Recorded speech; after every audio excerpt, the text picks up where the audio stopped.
There is a man who predicted the 2000 dot-com crash. He predicted the 2008 housing collapse.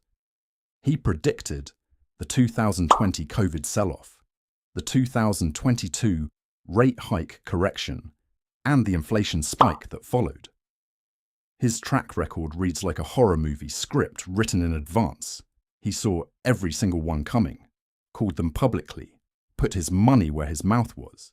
And he is broke. Not broke in a humble, I lost a little and learned my lesson kind of way. Broke in a my fund is liquidated, my investors want blood, and I am now writing a Substack nobody reads kind of way. And here is the part that should genuinely disturb you. He is not an outlier. He is not the exception. He is the rule. Because the dirty secret of financial markets is that being right about what is going to happen and making money from it are two completely different skills. And most people, including the smartest analysts on the planet, only ever develop one of them. So today, we are going to talk about why the most accurate forecasters in market history kept losing money. We are going to talk about the mechanism behind it, the psychology that makes it almost unavoidable, and what it actually means. Again, look at a confident market prediction from anyone, the same way. Let's start with a character. Meet Richard. Richard has a finance degree from a school with a name that impresses people at dinner parties. He spent 8 years at a mid-sized hedge fund building macro models, reading central bank policy like other people read horoscopes, and developing what he genuinely believed was a repeatable edge. And, to be fair to Richard, his models were good. In late 2006, his models started screaming that the US housing market was structurally broken. Loan-to-value ratios were insane, subprime defaults were quietly climbing, and the derivatives sitting on top of all of it were so layered and so complex that nobody actually knew what they owned. Richard was right. Every single data point he identified eventually became a headline. He was so right that it is almost painful to look back at his notes from that period. He started shorting the market in early 2007. By mid-2007, he was down 22%. By early 2008, he was down 38% and his investors were pulling capital. By September 2008, when Lehman collapsed and the whole thing finally broke exactly the way Richard said it would, he had almost nothing left to trade with. He was right. He was just right 14 months too early. And in financial markets, being right 14 months too early is not early, it is wrong, because you do not get partial credit for your thesis. The market does not write you a note that says, great analysis, terrible timing, here is half your money back. It just takes everything and moves on. Now, here is where it gets more interesting, because Richard is not some made-up cautionary tale. The market is full of Richards, and some of them are famous. The mechanism behind all of this has a name. It is called the carry cost of being short, and it is one of the most brutally underappreciated concepts in all of investing. Here is how it works. When you short a market or a stock, you are borrowing shares, selling them, and hoping the price drops so you can buy them back cheaper and pocket the difference. Sounds straightforward. But here is what the TikTok trading gurus conveniently skip.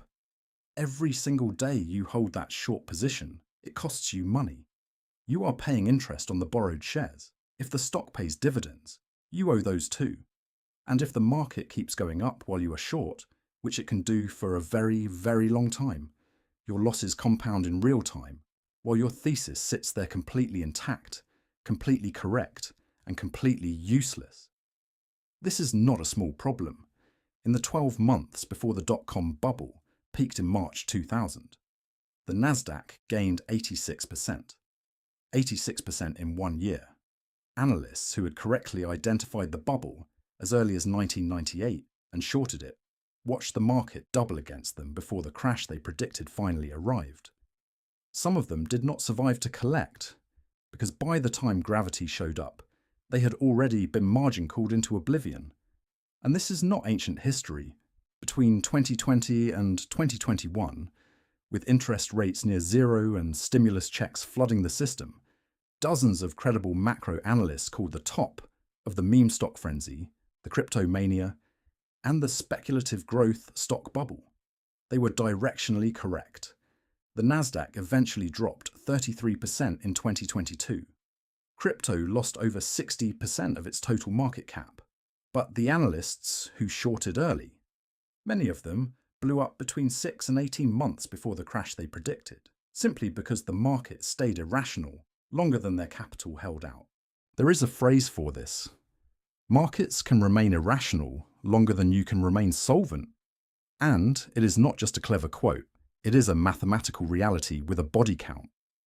Now, let's zoom out. The confidence trap. Here is what happens to someone who develops a genuine macro edge. They call one big move correctly, maybe two, their reputation grows, investors find them, capital flows in. And then something subtle and almost invisible shifts in their psychology. They stop thinking about the probability that they are wrong and start thinking about how to be positioned when they are right. This is the moment the edge starts to die. Because good forecasting requires you to hold your thesis loosely, to update it constantly, to be willing to say, I was right about the direction but wrong about the timing, and I need to reassess the size of my position before this kills me. But confidence, especially confidence that has been validated by past wins, does not work that way. Confidence compounds in the wrong direction. It tells you to add to the position, to average down, to stay the course because the data still supports the thesis, and the data does still support the thesis, right up until the margin call arrives. Here is a number that should sit with you. According to research on hedge fund performance, fewer than 5% of macro hedge funds that correctly identified a major market dislocation in advance actually captured meaningful profit from it on a risk-adjusted basis. 5%. The other 95% either exited too early, entered too early, over-leveraged the position, or held through a counter rallies that wiped out their capital before the thesis played out. Being right about a crash is almost completely uncorrelated with making money from it. Let that absorb. So what does this mean practically? Because this is the part I actually want you to walk away with. First, predictions are entertainment, not strategy. When someone tells you the market is going to crash, the correct response is not to short everything. It is to ask, okay, but what is your position size? What is your time horizon? And what is your exit if you are wrong for 18 months straight? If they cannot answer those three questions, they are not giving you a strategy. They are giving you a storyline. Second, timing is a skill that almost nobody actually has. Directional accuracy, knowing the what, is hard but possible with enough work. Timing accuracy, knowing the when, is almost completely random even for the best analysts. And in markets, the when is worth more than the what. A correct thesis with wrong timing is a losing trade. Third, leverage is where correct people go broke. Richard was right. His models were right. His analysis was right. Leverage is what killed him. Because leverage does not care about your thesis. It cares about your drawdown. And if your drawdown exceeds your capital before the market agrees with you, you are out of the game. Permanently. The single most dangerous combination in markets is a correct macro view and too much leverage. It has destroyed more smart people than any bad analysis ever has. Fourth, the market is not an argument you can win by being more right. It is a voting machine in the short run, and votes do not care about your spreadsheet. They care about sentiment, liquidity, and momentum, all of which can run against a correct thesis for far longer than feels rational or fair. Fifth, short selling as a retail investor is almost never the right answer.